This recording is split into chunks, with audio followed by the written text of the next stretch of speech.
नमस्कार। इस वक्त के बुलेटिन के साथ हाजिर हूं मैं अनुपम। प्रदेश की हर छोटी बड़ी खबरों को लेकर गैरसैंण में कल से उत्तराखंड विधानसभा का मानसून सत्र शुरू होने वाला है। वहीं सीएम पुष्कर सिंह धामी गैरसैंण पहुंच चुके हैं। इसके साथ ही पूरी कैबिनेट भी गैरसैंण पहुंच चुकी है। गैरसैंण में 22 अगस्त तक मानसून सत्र होना है। वहीं गैरसैंण में सीएम धामी का डीएम ने स्वागत किया। गैरसैंण सत्र में कई बिल पास होने की उम्मीद है। धामी कैबिनेट ने पहले ही तय किया है कि गैरसैंण में होने वाले विधानसभा सेशन में उत्तराखंड अल्पसंख्यक शैक्षिक अधिनियम का बिल भी मंजूरी के लिए लाया जाएगा। सूत्रों के अनुसार इस तरीके का उत्तराखंड देश का पहला राज्य है जहां इस तरीके का अधिनियम आएगा।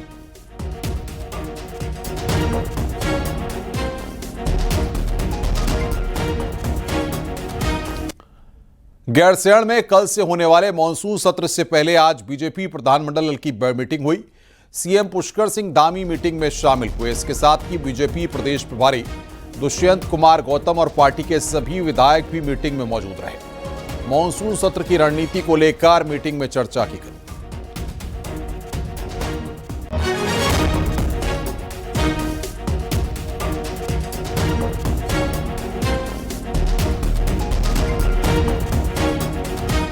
गैरसैंण में मंगलवार से शुरू हो रहे 4 दिन के सत्र के हंगामेदार रहने के आसार हैं।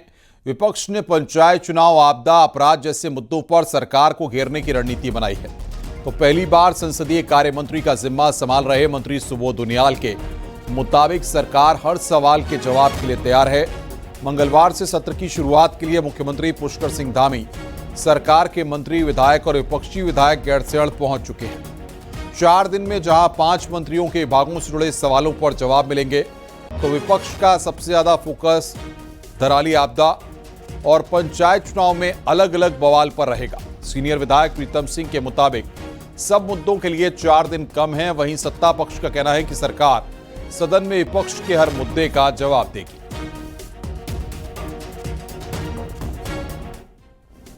विषयों की कमी है, आपके सामने है। आपदा आई है जिसमें सरकार पूरी तरीके से बेनकाब हुई है। पंचायत चुनाव में जिस तरीके का कृत्य सत्ता में बैठे हुए लोगों ने किया है वो भी आपके सामने है। भ्रष्टाचार अपने चरम पर है। कानून व्यवस्था पूरी तरीके से ध्वस्त है। किसान सड़कों पर, नौजवान सड़कों पर, महिलाएं सड़कों पर, सरकारी कर्मचारी सड़कों पर। एक बात तो मैं बताऊं, यहाँ तो विषयों की भरमार है। पंचायती राज चुनाव में खिसियानी बिल्ली खंबा नोचे। सारे प्रदेश के अंदर बमुश्किल 1 सीट बचा पाए हैं।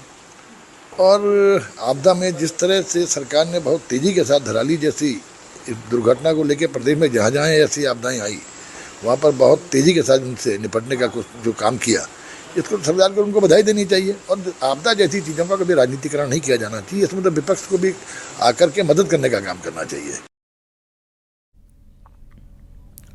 हरिद्वार के भगवानपुर से बड़ी खबर है। यहां पर इकबालपुर शुगर मिल की 70 बीघा जमीन को प्रशासन ने कुर्क कर दिया है। इकबालपुर चीनी मिल पर करीब 9 करोड़ की देनदारी और देनदारी नहीं चुकाने के बाद प्रशासन ने एक्शन लिया और 70 बीघा जमीन कुर्क कर दी है। प्रशासन का कहना है कि आगे भी बकायेदारों पर सख्त कार्रवाई की जाएगी। तो हरिद्वार इकबालपुर चीनी मिल पर बड़ी कार्रवाई। नैनीताल हाईकोर्ट में आज जिला पंचायत अध्यक्ष पद के चुनाव के दौरान किडनैपिंग मामले में सुनवाई हुई। सुनवाई के दौरान कोर्ट में 13 अगस्त की रात 11 बजे के सीसीटीवी फुटेज चलाई गई और किडनैप करने वाले 10 लोगों का भी वीडियो दिखाया गया। साथ ही किडनैप किए गए 5 जिला पंचायत सदस्यों को भी कोर्ट में लाया गया। सुनवाई के दौरान चीफ जस्टिस ने नैनीताल के एसएसपी पर तल्ख टिप्पणी की है। हाईकोर्ट ने कहा है कि कानून व्यवस्था फेल रही, ऐसे में एसएसपी का तबादला कर देना चाहिए। हाईकोर्ट ने डीएम एसएसपी को शपथ पत्र दाखिल करने के आदेश दिए हैं। वहीं मामले में कल फिर से सुनवाई होगी।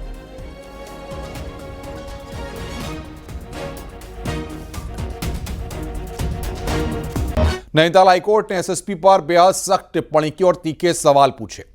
अब हाईकोर्ट ने क्या क्या कहा वो आपको दिखाते हैं। हाईकोर्ट के चीफ जस्टिस ने कहा कि नैनीताल के एसएसपी ठीक काम नहीं कर रहे।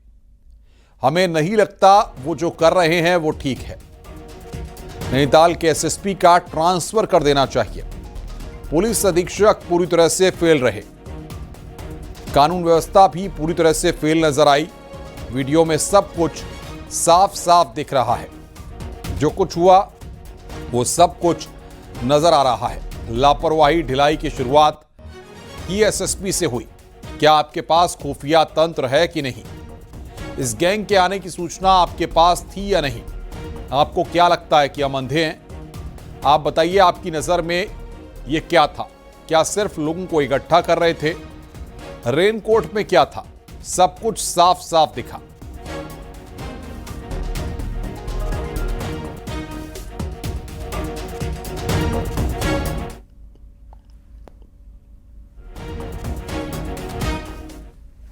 कि भाई जहां सैनिटाइज एरिया सैनिटाइज क्यों नहीं हुआ? आप प्रेस को नहीं जाने दे रहे। ये लोग अंदर कैसे गए? अंदर गए तो हथियार कैसे लाए?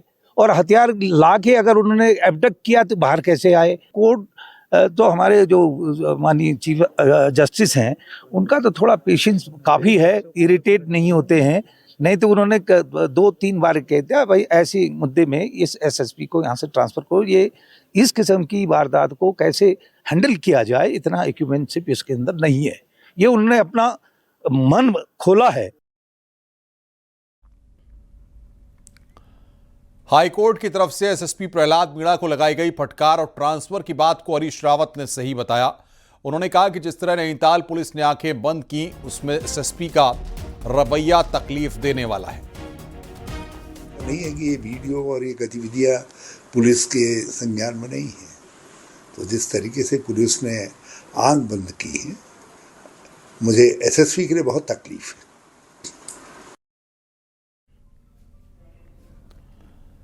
नैनीताल जिला पंचायत चुनाव के दौरान गायब 5 सदस्यों को भी आज पुलिस ने कोर्ट में पेश किया। नाटकीय अंदाज में हुई पेशी को पुलिस अपना अच्छा काम बता रही थी, लेकिन हैरानी यह हुई कि हाईकोर्ट ने इन 5 सदस्यों की बात सुनने तक से इंकार कर दिया। यही नहीं, इसी दौरान एसएसपी को फिर से फटकार लगाई। ये 5 वही जिला पंचायत सदस्य हैं जिनके अपहरण के वीडियो वायरल हुए थे, लेकिन बाद में इन्होंने एक वीडियो जारी करके कहा था कि वो अपनी मर्जी से घूमने चले गए थे। इसके बाद आज जब इनकी कोर्ट में पेशी हुई तो कोर्ट ने इन सभी सदस्यों को सुनने से ही इंकार कर दिया।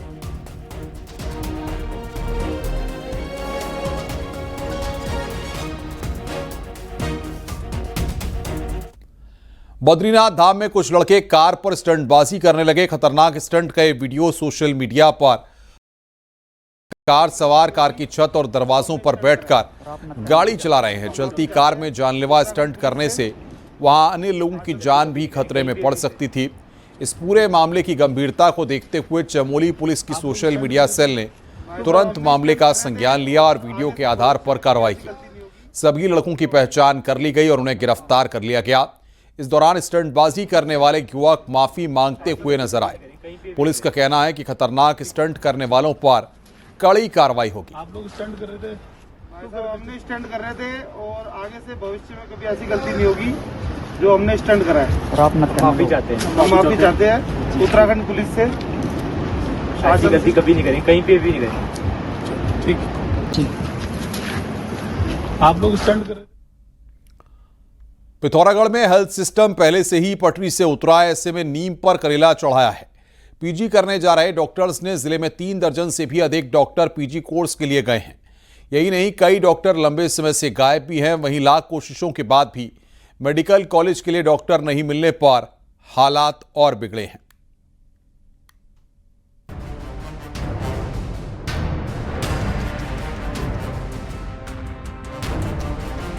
कहने को तो पिथौरागढ़ में जिला अस्पताल के साथ बेस हॉस्पिटल भी वजूद में आया है, लेकिन डॉक्टर्स की भारी कमी इन संस्थानों के साथ ग्रामीण अस्पतालों पर भी पड़ रही है। जिले में 174 डॉक्टर्स के पद स्वीकृत हैं, लेकिन इनके मुकाबले सिर्फ 121 की ही तैनाती हो पाई है। ऐसे में रही सही कसर पीजी करने के डॉक्टर ने पूरी की है। जिले में 3 दर्जन के करीब डॉक्टर लंबे समय से पीजी कोर्स करने के लिए गए हैं। यही नहीं, 2 दर्जन संविदा डॉक्टर लंबे समय से कहाँ हैं ये कोई नहीं जानता। समय समय पर महानिदेशालय को अवगत करा दिया गया है कि हमारे पास यहाँ पे इतने डॉक्टर्स नहीं है और इतने डॉक्टर्स की हमें ज़रूरत है। और पीजी में भी जाहिर है जो पीजी अध्ययन करके आएंगे वो यहीं पे पोस्टिंग मिलेगी उनको। जिला और महिला अस्पताल के साथ ही डॉक्टर की कमी के चलते ग्रामीण हॉस्पिटल भी पटरी से उतरे हैं। हेल्थ सिस्टम को पटरी में लाने के लिए 65 करोड़ की लागत से बेस हॉस्पिटल बना है, लेकिन फिलहाल 5 साल का समय गुजरने पर भी यहां डॉक्टर की तैनाती नहीं हो पाई है। अब बेस हॉस्पिटल को मेडिकल कॉलेज में मर्ज किया जा चुका है, फिर कई बार इंटरव्यू होने के बाद भी यहाँ डॉक्टर नहीं आ पाए हैं। ऐसे में करोड़ों की लागत से बना बेस पूरी तरह से सफेद हाथी साबित हो रहा है। 200 बेड के अस्पताल शुरू करने के लिए लगभग 50-60 डॉक्टर चाहिए, जिसके लिए हम निरंतर बार हर महीने लगभग इंटरव्यू करा रहे हैं। पिछले 6 महीने में हम लोग 5 से 6 इंटरव्यू करा चुके हैं, लेकिन अभी तक हमें सिर्फ 4 स्पेशलिस्ट मिले हैं। 2 को अभी ज्वाइन करना है, वो कब। पिथौरागढ़ में 750 करोड़ की लागत से मेडिकल कॉलेज भी बन रहा है। दावा किया जा रहा है कि अगले साल तक मेडिकल कॉलेज शुरू हो जाएगा, लेकिन डॉक्टर का जो टोटा यहां बना हुआ है उससे यही लगता है कि मेडिकल कॉलेज को भी वजूद में लाना आसान नहीं होगा। न्यूज़ 18 के लिए पिथौरागढ़ से विजय वर्धन उप्रेती की रिपोर्ट।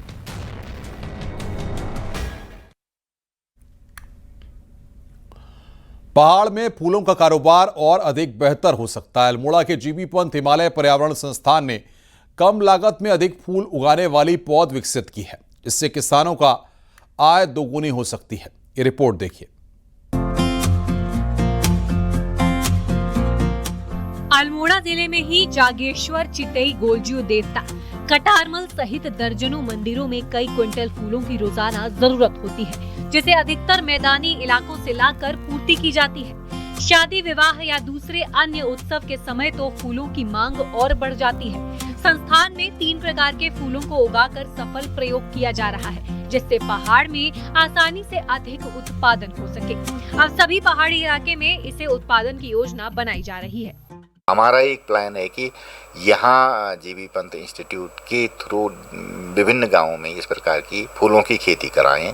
उस फूलों की खेती से जो वहाँ के आसपास के मंदिर है, तो जो ताज़े फूल हैं हमारे वहाँ चढ़ें और उनके स्टॉल लगा करके वहाँ पे ग्रामीण लोगों को इससे रोजगार मिल सके। ये हमारा योजना है इसके लिए। वहीं एक पौधों से 4 किलो तक फूल पैदा हो सकते हैं और 1 साल में 3 बार पौधे लगाए जा सकते हैं, जो एक बेहतर रोजगार हो सकता है। फूलों की फसल को ना तो बंदर नुकसान पहुंचाता है और ना ही जंगली सूअर। दूसरा, ये किसानों की आजीविका का एक बेहतर साधन भी हो सकता है।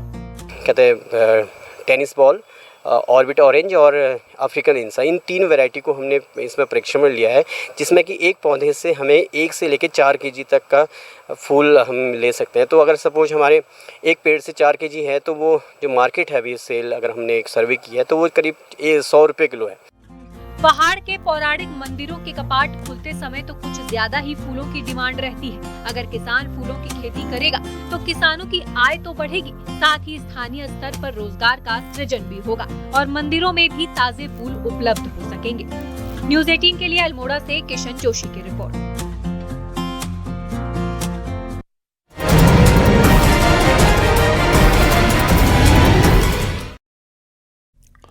उत्तराखंड में अभी बारिश से राहत मिलने के आसार नहीं है। मौसम विभाग ने पूरे हफ्ते बारिश का अलर्ट जारी किया है। पहाड़ी जिलों में तेज बारिश की संभावना है, इसके साथ ही लैंडस्लाइड का भी खतरा है। पहाड़ों में बारिश के बाद नदियों का जलस्तर भी बढ़ा हुआ है। वहीं सभी जिलों के डीएम को एडवाइजरी जारी कर दी गई है और लोगों से नदी किनारों से दूर रहने को कहा गया है।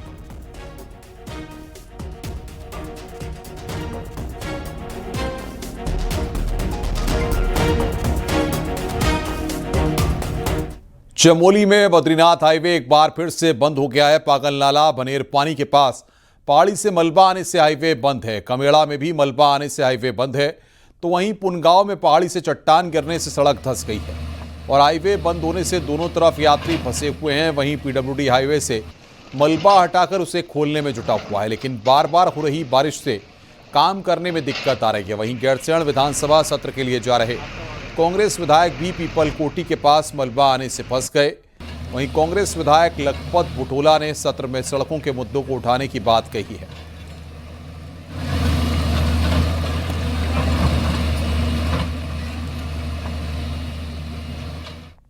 सोलंकी और हम अहमदाबाद गुजरात से हम लोग पूरा ग्रुप यहाँ आए। हमारी तरह काफी यात्री भी इधर फंसे हुए हैं। ऑलमोस्ट 6-7 घंटे से भी शायद ज्यादा टाइम से रास्ता बंद है। कई लोग वेट कर रहे हैं घर जाने के लिए। किसी का आगे का ट्रेन का टिकट है, किसी का फ्लाइट का टिकट है, लेकिन कुछ ठिकाना नहीं है रास्ता क्लियर। क्षेत्र सा या कई जगह सर यही हाल लगातार हो रखे हैं। मैं जरूर कह रहा हूँ कि सरकार को इसको संजय सोचना चाहिए, इस पर ध्यान देने की जरूरत है। हजारों लोग रुके हुए हैं और लोगों को बहुत परेशानियां हो रही हैं। लोगों पे जो बाहर से लोग आते हैं उनको जो भरोसा इस सरकार को देना चाहिए, वो भरोसा लोगों का जीतने में सरकार मुझे लग रहा है असफल है। सरकार को ये विधानसभा सत्र में इस मामले को उठाऊंगा। लगातार पीपल कोटी के भनीर पानी के पास बाधित हो रहा है और आप तस्वीरों में देखिए किस तरीके से यहाँ पे ये पूरा लैंडस्लाइड ऊपर से नीचे की तरफ अब खिसक कर आ रहा है और सुबह से यहाँ पे मार्ग बाधित है। जहाँ यहाँ पे बद्रीनाथ धाम और हेमकुंड साहिब से लौटने वाले यात्री और हेमकुंड साहिब या बद्रीनाथ धाम जाने वाले जो यात्री हैं वो यहाँ पे फंसे हुए हैं और अभी भी मार्ग खुलने की कोई भी संभावना यहाँ पे दिखाई नहीं दे रही। आगे जाके आपको कुछ और तस्वीरें हम दिखाएंगे कि किस तरीके से अब ये सड़क जो है वो बहुत ज्यादा खतरनाक हो चुकी है। नेशनल हाईवे है और नेशनल हाईवे पे लगातार जो पहाड़ है वो गिर रहा है और उससे कहीं ना कहीं मुश्किलें भी पैदा हो रही है। फिलहाल मार्ग बाधित है और यात्री परेशान है। नितिन सेवाल, न्यूज 18, बद्रीनाथ राष्ट्रीय राजमार्ग, पीपलकोटी। बद्रीनाथ नेशनल हाईवे जगह जगह बंद है। श्रीनगर के पास भी ये हाईवे दिन में काफी देर बंद रहा, जिससे लोगों को भारी समस्याएं हुई। ऋषिकेश से गौचर के बीच कई जगह हाईवे बंद है। भारी बारिश के बाद अब धूल निकलने से भी पहाड़ दरक रहे हैं और बिना बारिश भी बद्रीनाथ हाईवे पर सफर बेहद खतरनाक बना हुआ है। भारी बरसात के चलते बद्रीनाथ नेशनल हाईवे जगह जगह ध्वस्त हुआ है। आप देख सकते हैं कि ये मूल्या गांव के आसपास बद्रीनाथ नेशनल हाईवे का पोर्शन है, जहां पर सुबह से भारी लैंडस्लाइड इस पहाड़ी से हो रहा है और रुक रुक कर यहाँ पर पत्थर गिर रहे हैं और कुछ यही हालात इस नेशनल हाईवे पर जगह जगह पर बने हुए हैं। आप देख सकते हैं कि एक एक करके यहाँ पर गाड़ियों को क्रॉस कराया जा रहा है, तो दूसरी साइड आप देखेंगे तो गाड़ियों की एक लंबी कतार इस पूरे नेशनल हाईवे पर लगी हुई है। इसी तरह से चारों धामों को जाने वाले जो नेशनल हाईवे हैं इस मॉनसून सीजन में बुरी तरह से दर्जनों स्थानों पर क्षतिग्रस्त हैं, जहां पर लोग अपनी जान जोखिम में डालकर आवागमन कर रहे हैं। कैमरा पर्सन दीपक उपाध्याय के साथ सुनील नौपरवार, बद्रीनाथ नेशनल हाईवे, श्रीनगर। दराली आपदा का असली कारण क्या रहा, अब इस बात की जांच शुरू हो गई है। एनआईएम और एसडीआरएफ की टीम ने इलाके से डेटाबेस, वीडियोग्राफी और फोटोग्राफ जुटाए हैं, जिन पर एक्सपर्ट रिसर्च करेंगे और आपदा के कारणों पर रिपोर्ट तैयार करेंगे।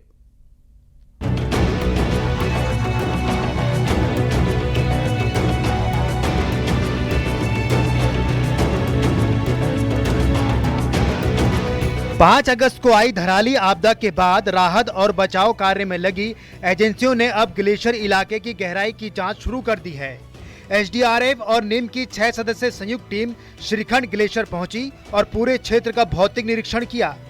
इस निरीक्षण का मकसद ये पता लगाना था कि कहीं इलाके में कोई ऐसी कमजोरी तो नहीं है जो आगे फिर से खतरा बन सके। लेकिन निरीक्षण के दौरान टीम को ऐसा कोई बिंदु नहीं मिला जिससे दोबारा आपदा आने का अंदेशा हो। पूरा पैसेज इन्होंने सर्च किया। हमें एक अप्रीहेंशन था, अंदेशा था कहीं पर पूरे पैसेज में कहीं पर ऐसा तो नहीं है कोई मलबा इकट्ठा हो गया है जहां बारिश के कारण फिर से दोबारा से इस तरह की सिचुएशन आ सकती है। उस पैसेज में जो टीम गई है उसको कहीं पर इस तरह का कोई मलबा नहीं दिखा है। संयुक्त टीम ने इलाके से सैंपल इकट्ठे किए और पूरे क्षेत्र की वीडियोग्राफी भी की है। अब ये पूरा डेटा भूगर्भ वैज्ञानिकों को सौंपा जाएगा ताकि विशेषज्ञ अपनी जांच करके अंतिम रिपोर्ट दे सकें और ये तथ्य सामने आए कि धराली में इतनी बड़ी आपदा की असल वजह आखिर क्या थी। एक्सपर्ट्स हैं, उन्हें जरूर मदद इस बात में मिलेगी कि घटना किस तरह से हुई थी, एवलांच हुआ था, लैंडस्लाइड हुआ था या फिर कोई लेक बनी थी, कितना पानी था, पानी का लेवल कितना था, उस सब की जो किस तरह से ये घटना अनफोल्ड हुई उसका पता चलेगा। फिलहाल जांच रिपोर्ट का इंतजार है, लेकिन एसडीआरएफ और निम की टीम ने साफ किया है कि फिलहाल ऊपरी इलाके में आपदा जैसा कोई खतरा नजर नहीं आ रहा है। सत्येंद्र बर्तवाल, न्यूज 18, देहरादून।